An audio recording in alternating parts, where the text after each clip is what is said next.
কি মমতা ব্যানার্জির দালালি করতে নেমেছো? হ্যাঁ, তোমাদের কাজ মমতা ব্যানার্জির দালালি করা। আমি কালকে যা ছবি পেলাম তো সাংঘাতিক। এখন জেলে আছে, এরকম একজনের সাথে একসঙ্গে হোটেল চালাতো। মমতা বন্দ্যোপাধ্যায়ের আমলের পুলিশের কাজ ধর্ষিতা মেয়ের যত তাড়াতাড়ি সম্ভব দাহ করে দাও। কলকাতা হাইকোর্টের এক মহামান্য বিচারপতি তার নির্দেশনামায় যা লিখেছে বিস্ফোরক। আমি প্রথমেই বলি যে পুলিশ এই টাকা কেন দিতে চেয়েছিল। এখান থেকেই পরিষ্কার যে পুলিশের কিছু একটা লোকানোর ছিল। যদি টাকা দিতে চাই, পুলিশের কাজ তো টাকা দেওয়া নয় লোককে। পুলিশের কাজ যে অপরাধটি সংগঠিত হয়েছে সেই সংগঠিত অপরাধের উপর ভিত্তি করে যে অভিযোগ জমা পড়েছে সেই অভিযোগের উপর ভিত্তি করে তারা তদন্ত চালাবেন এবং তদন্তে সত্যটি উদ্ঘাটন করবেন। এটা পুলিশের কাজ। পুলিশের কাজ শান্তি শৃঙ্খলা রক্ষা করা। পুলিশের কাজ ল অ্যান্ড অর্ডার সিচুয়েশন সেটাকে হ্যান্ডেল করা। কলকাতা পুলিশ কবে থেকে মিতার পরিবারকে পাশের ঘরে ডেকে নিয়ে গিয়ে টাকা দিতে শুরু করলো? এখান থেকেই পরিষ্কার হয়ে যাচ্ছে যে তারা কোথাও কিছু না কিছু লুকাতে চাইছিল। এই কি লুকাতে চাইছে? কেন হঠাৎ করে নির্যাতিতার বাবাকে টাকার অফার করতে হচ্ছে?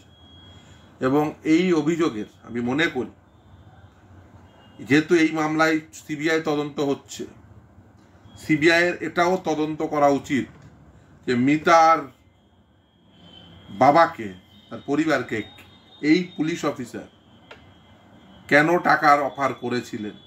আমি মনে করি এই পুলিশ অফিসারকে ইমিডিয়েট তদন্তের আওতাধীন করে প্রয়োজনে তাকে সিবিআই যে কোনো প্রকার বিধিবদ্ধ ব্যবস্থা গ্রহণ করতে পারে এবং একে তদন্তের আওতাধীন করা উচিত।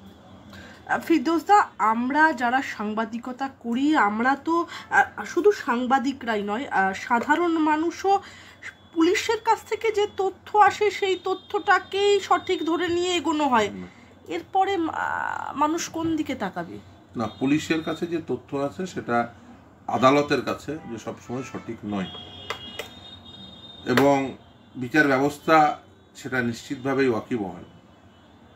সেই জন্যই দেখবেন এই যে স্টেটমেন্ট, পুলিশের সামনে স্টেটমেন্ট এবং ম্যাজিস্ট্রেটের সামনের যে স্টেটমেন্ট, এই স্টেটমেন্টের গুণগত পার্থক্য থাকে এবং আইনের সামনে যে গুণগত পার্থক্য থাকে বলেই ম্যাজিস্ট্রেটের সামনে যখন কেউ স্টেটমেন্ট দেন তখন ম্যাজিস্ট্রেট সর্বপ্রথম বলে দেন যে আমি পুলিশের লোক নই। অনেক সময় দেখা গেছে যে পুলিশের সামনে যে স্টেটমেন্ট দেওয়া হয় সেটা অনেক সময় সঠিক নয়। তার যে এভিডেন্টারি ভ্যালু আর ম্যাজিস্ট্রেটের সামনে যে দেওয়া স্টেটমেন্ট তার এভিডেন্টারি ভ্যালুর মধ্যে পার্থক্য রয়েছে। এই পার্থক্যটি রয়েছে এই কারণেই যে পুলিশের সামনে দেওয়া তথ্য সবসময় সঠিক নাও হতে পারে এবং পুলিশ যে তদন্ত করেন সেই তদন্ত সঠিক হয়েছে কি না সেটা কিন্তু দেখে আদালত, এবং আদালত যখন মনে করে যে তদন্ত সঠিক হয়েছে তারপরেই কিন্তু চার্জশিট জমা পড়লে যে চার্জ ফ্রেম হয়ে যায় তা কিন্তু নয়। ফলে এই যে বিষয়গুলোকে আপনাকে এই বিচার ব্যবস্থার দৃষ্টিকোণ থেকে দেখতে হবে। বিচার ব্যবস্থা এবং এই টোটাল জুডিশিয়াল সিস্টেম, এই জুডিশিয়ারি সিস্টেম, এই যে ইনভেস্টিগেশন, এই ইনভেস্টিগেশনে পুলিশের কাজ সত্যকে উদ্ঘাটন করা। সেই উদ্ঘাটনের ক্ষেত্রে এখন দেখা যাচ্ছে বিশেষ করে আরজিকর কাণ্ডে পিতার পরিবারকে কখনো টাকার অফার করা হচ্ছে, যে প্লেস অফ অকারেন্স সেখানে ভ্যান্ডালিজম হয়ে যাচ্ছে, পুলিশ সেটা প্রোটেক্ট করতে পারছে না। পুলিশের যে এই যে তাদের যে অপারগতা, অদক্ষতা, অকর্মণ্যতা সেটা ফুটে উঠছে, এটা কোনোভাবেই কাঙ্ক্ষিত না। ফিরদৌসদা, নির্যাতিতার বাবার দাবি ঘটনার দিন তিনি চাননি মেয়েকে দ্রুত দাহ করা হোক, কিন্তু থানায় তার বাড়িতে যেভাবে 300 থেকে 400 পুলিশ তাদেরকে ঘিরে রেখেছিল এবং তারপর কিছুই করার ছিল না তাদের, কারণ সেই কারণেই রাতে দাহ করতে বাধ্য হন বলে তিনি জানিয়েছেন। আপনাদের নিশ্চিতভাবে মনে থাকবে সেই ট্যাক্সি ড্রাইভারের সেই মেয়েটির কথা, এবং আমার এখনো মনে আছে, মারা গেছেন শ্যামল চক্রবর্তী। তিনি সেই ট্যাক্সি ড্রাইভারের পরিবারের, যেহেতু তিনি সিটি ইউনিয়ন করতেন, তার সন্তানকে, তার মেয়েকে ধর্ষণ করে খুন করা হয়েছে। একই পুলিশের একই কাজ, মমতা বন্দ্যোপাধ্যায়ের আমলের পুলিশের কাজ ধর্ষিতা মেয়ের যত তাড়াতাড়ি সম্ভব দাহ করে দাও। কি ট্যাক্সি ড্রাইভারের সন্তান, কি ডাক্তারি পড়ুয়া, আরজি করে ডাক্তারি পড়ুয়া ছাত্রী।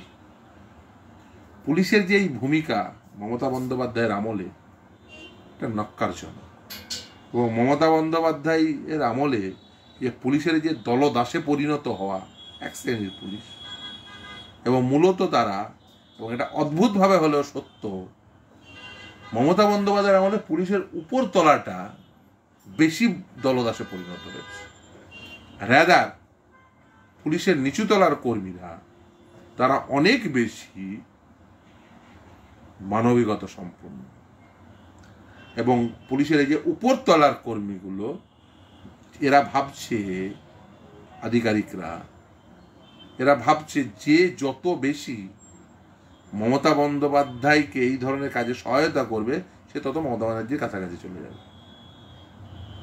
কারণ মমতা বন্দ্যোপাধ্যায়ের মানসিকতা হচ্ছে যে দুষ্কৃতি এবং দুষ্কর্ম করেন এইরকম মানুষদের সঙ্গে তার সাহচর্যতা রয়েছে, এবং সে সাহচর্যতা পছন্দ করে, এবং দুর্নীতিগ্রস্ত মানুষদের সাহচর্যতা পছন্দ করে।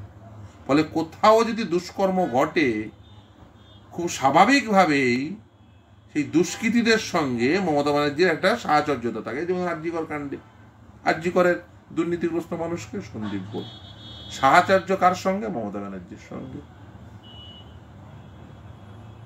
ফলে এই আপনি যাই দেখবেন এই রাজ্যে যত দুষ্কৃতী এবং দুর্নীতিগ্রস্ত মানুষ, তাদের স্বাভাবিক সাহচর্য রয়েছে মমতা ব্যানার্জির সাথে। এবং পুলিশ, উঁচুতলার পুলিশ কর্মীরা বুঝেছে, পুলিশ আধিকারিকরা, আইপিএসরা, যে এই দুষ্কৃতীদের একটু সহযোগিতা করলে মমতা ব্যানার্জির কাছাকাছি পৌঁছে যাবে। কারণ এ দুষ্কর্মকে পছন্দ করে, এ দুর্নীতিগ্রস্তদের পছন্দ করে।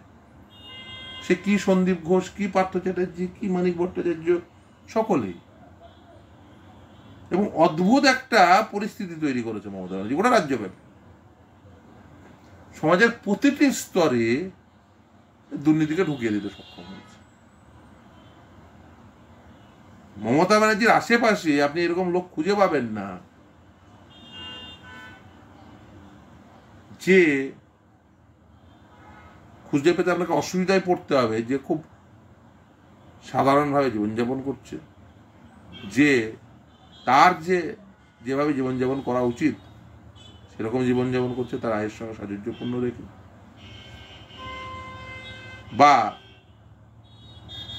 সৎভাবে সাধারণ জীবনযাপন, এরকম পাবেন না।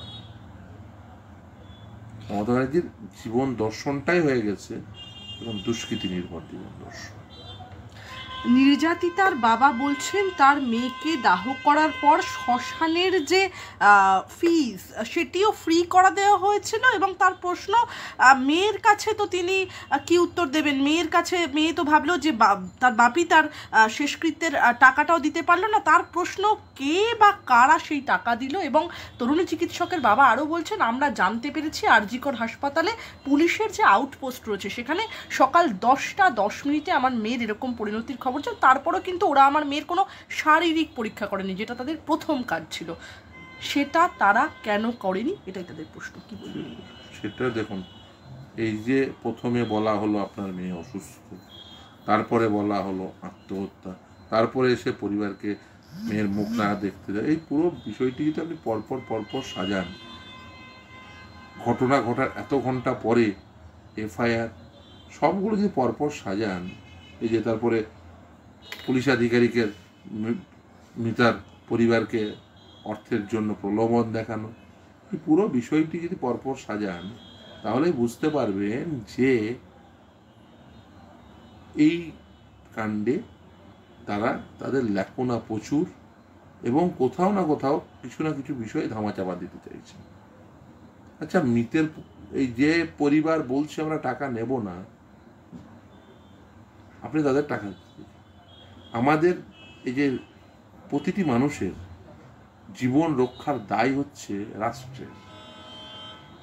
রাষ্ট্র যদি অপারগ হয় তাহলে কিন্তু সুপ্রিম কোর্টই বলছে যে কম্পেনসেশন দিতে হয়। পুলিশ আধিকারিক 1 to 1 বলছেন টাকা দেব, অথচ সুপ্রিম কোর্ট যে বলে দিয়েছে যে উপযুক্ত কম্পেনসেশন দিতে হবে, এই রাজ্যে আপনি শুনলে অবাক হয়ে যাবেন সুপ্রিম কোর্টের নির্দেশ মোতাবেক কম্পেনসেশন যে স্কিম, সেই স্কিম নেই। নালসার গাইডলাইন তৈরি করে দিয়েছে যে খুন হলে এত টাকা কম্পেনসেশন দিতে হবে, এই ধরনের হিনিয়াস ক্রাইম হলে এত টাকা কম্পেনসেশন দিতে হবে। আমি সেটাও অ্যাডিকুয়েট নয়, কিন্তু তারপরেও বলবো সেই টাকাটুকু সেই কম্পেনসেশন স্কিমও নেই। এবং শুধু তাই না, মমতা ব্যানার্জিকে জিজ্ঞাসা করবেন যে এই কম্পেনসেশন স্কিমে বাজেটারি অ্যালোকেশন কত। এই রাজ্যে বাজেটারি অ্যালোকেশন যে পরিমাণ খুন হয়, ধর্ষণ হয়, অন্যান্য যে দুষ্কর্ম হয়, তার বাজেটারি অ্যালোকেশন যে পরিমাণ হয় তার থেকে অত্যন্ত নগণ্য। তার কারণ সুপ্রিম কোর্টের গাইডলাইন মোতাবেক কম্পেনসেশন স্কিমই এখনো পর্যন্ত চালু করেনি। সরকারিভাবে যেটা করা উচিত সেটা করে নেই, কিন্তু যখন এই দুষ্কৃতীদের সহায়তা হবে সেখানে টাকার অফার করা হচ্ছে প্রাইভেটলি। এটা গভর্নমেন্ট স্কিম হওয়া উচিত, কেন করেননি? শুধু তাই না, গত বছর সুপ্রিম কোর্টের নির্দেশের পরে, নালসার স্কিমের পরে, এই কলকাতা হাইকোর্টের এক মহামান্য বিচারপতি তার নির্দেশনামায় যা লিখেছে বিস্ফোরক। যে আগে বাংলা যা ভাবত, ভারতবর্ষ সেই পথে চলতো, সে ভারতবর্ষ সেটা ভাবত, আর এখন সুপ্রিম কোর্টের নির্দেশের পরেও বাংলায় সেটা ফলপ্রসূ করা হয় না। এটা লিখিত নির্দেশ। পারমিতা বেরার মামলায় শেখর ভবিষ্যরা মহামান্য বিচারপতি লিখিত নির্দেশে লেখা আছে, আমি চাইলে আপনাকে সেই নির্দেশনামা দেখিয়ে দিতে। এই হচ্ছে এই রাজ্য, এই হচ্ছে মমতা ব্যানার্জির সরকার, এই হচ্ছে তৃণমূল সরকার। একদমই। এরপরের যে প্রশ্নটা রাখবো ফিরদৌসদা, মৃতার বাবা তিনি বলছেন একদম মেয়ের মুখ দেখতে দেওয়ার জন্য আমাদের ওই সেমিনার হলের বাইরে 3 থেকে 3.5 ঘন্টা বসিয়ে রাখা হয়েছিল এবং মেয়ের মা পুলিশের হাতে পায়ে ধরতে শুরু করেছিল। ভিতরে তখন লোকজন ঘোরাঘুরি করছিল, আমাদের কিন্তু ঢুকতে দেওয়া হয়নি। এটা কি কারণে? এই প্রশ্নটার উত্তর চাই আমার। তিনি বলছেন অবভিয়াসলি যে সেখানে সবাই পৌঁছে গেল, মালদা থেকে ডাক্তার পৌঁছে গেল, ডাটা এন্ট্রি অপারেটর পৌঁছে গেল, বর্ধমান মেডিকেল কলেজের ডাক্তার পৌঁছে গেল, ওয়েস্ট বেঙ্গল মেডিকেল কাউন্সিলের উচ্চ পদাধিকারী পৌঁছে গেল। পৌঁছাতে দেওয়া হলো না মৃতার পরিবারকে। কিসের জন্য? এক অদ্ভুত পরিস্থিতি, এবং সেটা আটকাচ্ছে কে? এক ধর্ষিতা মুখ দেখতে বাধা দিচ্ছে কে? পুলিশ। তার মাকে, নিজের মাকে। একে পুলিশ পারল না মেয়েটিকে রক্ষা করতে, উল্টে তার মুখ দেখতে বাধা দিচ্ছে। এই প্রতিজন যারা যারা করেছে, আমি মনে করি এই তদন্তের আওতাধীন করা উচিত প্রত্যেকটি এই পুলিশ আধিকারিক, বিশেষ করে এই কয়েকজন IPS আধিকারিককে। কি মমতা ব্যানার্জির দালালি করতে নেমেছো? হ্যাঁ, তোমাদের কাজ মমতা ব্যানার্জির দালালি করা। এই কিছু কিছু জন হয়েছে, তারা মমতা ব্যানার্জির দালালি করতে গিয়ে, কেউ মমতা ব্যানার্জির দালাল, কেউ পার্থ চ্যাটার্জির দালাল, কেউ মানিক ভট্টাচার্যের দালাল, সবকিছু ভুলে যাচ্ছে। পেশাগত দায় সবকিছু ভুলে যাচ্ছে দালালি করতে গিয়ে। অবশ্য তারাও এই দালালির বেনিফিশিয়ারি, দেখছি তো। এই দুর্নীতির বেনিফিশিয়ারি, যেমন ধরুন এই শিক্ষা দুর্নীতি, আমি কালকে যা ছবি পেলাম তো সাংঘাতিক। এখন জেলে আছে এরকম একজনের সাথে একসঙ্গে হোটেল চালাতো। বাংলায় সব লাল লাল জামা পরা সব ছবি, ডেঞ্জারাস।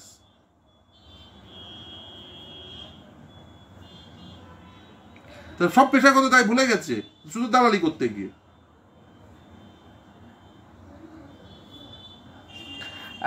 চিকিৎসকদের যে অন ডিউটি রুম, শৌচাগার ভাঙার নির্দেশ দিয়েছিলেন খোদ সন্দীপ ঘোষ।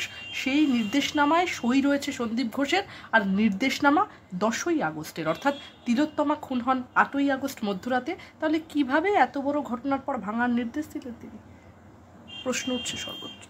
তদন্ত হওয়া উচিত। এবং এই যে সন্দীপ ঘোষের এত দায় কিসের ছিল? এই যারা যারা বেশি দায় নিয়ে ফেলছে, মমতা ব্যানার্জিকে বাঁচানোর, মানিকের হয়ে গলা ফাটানোর, পার্থর হয়ে গলা ফাটানোর, সন্দীপের হয়ে গলা ফাটানোর, বেশি দায় নেবেন না। বেশি দায় নিয়ে ফেলছেন। বেশি দায় নিতে গেলে যা অবস্থা দেখছেন অবস্থা হবে। অনেকেই বেশি দায় নিচ্ছে দেখছি এখন। যারা যারা বেশি দায় নিচ্ছেন, এই যে বললাম লাল লাল জামা পড়া, চলে আসবে প্রমাণ। সৌগত রায় বলেছিলেন কাকে কোথায় বদলি করা হবে সেটা তো ছাত্ররা ঠিক করবে না, প্রশাসন ঠিক করবে। একদম, এটা প্রশাসনই ঠিক করবে। এবং আপনাকে আমি বলি, এটা সত্য যে হ্যাঁ, সরকারি চাকরিতে বদলি অত্যন্ত গুরুত্বপূর্ণ একটি অংশ, এবং সরকারি চাকরিতে থাকলে আপনাকে বদলি হতে পারে যদি সেটা ট্রান্সফারেবল জব হয়। কিন্তু আপনাকে এটা বলতে পারি আমি, যেহেতু এই ধরনের মামলায় বেশি করি, এই যে বেশিরভাগ ট্রান্সফারই হয় আইদার ভালো কাজ করার জন্য, অথবা তারা এই যে সরকারের দুষ্কর্মগুলোকে মেনে নেয় না তাই। আপনাকে বলছি 95% ট্রান্সফারের কারণ হচ্ছে যে তারা ওই দুষ্কৃতীদের সাথে, দুর্নীতিগ্রস্তদের সাথে হাত মেলায়নি। আর বিশেষ করে মমতা ব্যানার্জির আমলে তো ওটা পার্সেন্টেজ আরো হায়ার। আর কিছু ট্রান্সফার করা হয় সন্দীপ ঘোষদের মতো লোকদের, সেটা হচ্ছে একেবারে তার কারণে, যেখানে সে পছন্দ করে। প্রাইজ পোস্টিং আর পানিশমেন্ট। এই যে প্রাইজ পোস্টিং পাই সন্দীপ ঘোষরা, আর যারা ভালো কাজ করে তারা সব পানিশড হয়, তারা সব পানিশমেন্ট পোস্টিং পায়। কাউকে পাঠিয়ে দেওয়া হয় নর্থ বেঙ্গলে, কাউকে পাঠিয়ে দেওয়া হয়, ধরুন এর এখানে আছে, ওদের এটা কমন হুমকি। মানে এই যারা এই যে বলছে না হুমকি রাজ শুরু করেছে, এই যে এই অভিজ্ঞদের সব কী সব নাম বলছে হুমকি রাজ, এটা কমন হুমকি। যারা যারা ভালো সৎ ডাক্তার সব বেশিরভাগই দেখবেন হয় জঙ্গলমহল, নাহলে নর্থ বেঙ্গল, না হলে সুন্দরবন, না হলে এখানে সেখানে করে সব ট্রান্সফার করে দেবো, না হলে হুমকি দেবে। এটা হচ্ছে যে কমন ফেনোমেনন। এবং এটা মমতা ব্যানার্জি বসে থেকে থেকে করান।